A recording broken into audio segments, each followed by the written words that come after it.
চট্টগ্রাম নগরের Jamal Khan press club এলাকায় BNP ও জাতীয় নাগরিক পার্টি এনসিপির নেতাকর্মীদের মুখোমুখি অবস্থানকে কেন্দ্র করে উত্তেজনাপূর্ণ পরিস্থিতির সৃষ্টি হয়েছে। বুধবার বিকেলে হবিগঞ্জে হামলার প্রতিবাদে এনসিপির ঘোষিত বিক্ষোভ কর্মসূচিকে কেন্দ্র করে এই ঘটনা ঘটে। এনসিপির নেতাকর্মীরা কর্মসূচি পালনকালে সেখানে বিএনপির নেতাকর্মীরা উপস্থিত হলে উভয় পক্ষ মুখোমুখি অবস্থান নেয়। এই সময় দুই পক্ষের মধ্যে উত্তপ্ত বাক্য বিনিময় এবং স্লোগান পাল্টা স্লোগান চলে। পরিস্থিতি নিয়ন্ত্রণে আনতে কোতোয়ালি থানা পুলিশের অতিরিক্ত সদস্য ঘটনাস্থলে মোতায়েন করা হয়। যে কোনো ধরনের অপ্রীতিকর ঘটনা এড়াতে পুলিশ দুই পক্ষের মাঝখানে অবস্থান নিয়ে ব্যারিকেড গড়ে তোলে। পরে পরিস্থিতি নিয়ন্ত্রণে এলে পুলিশ সতর্ক অবস্থায় বজায় রাখে।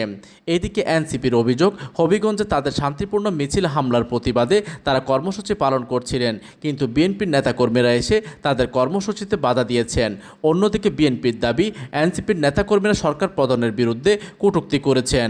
এর প্রতিবাদ ও প্রতিরোধ জানাতেই তারা রাজপথে অবস্থান করছিলেন। প্রতিনিধির তথ্য ও পাঠানো চিত্রে ডেস্ক নিউজ, দিগন্তের বার্তা 24, চট্টগ্রাম।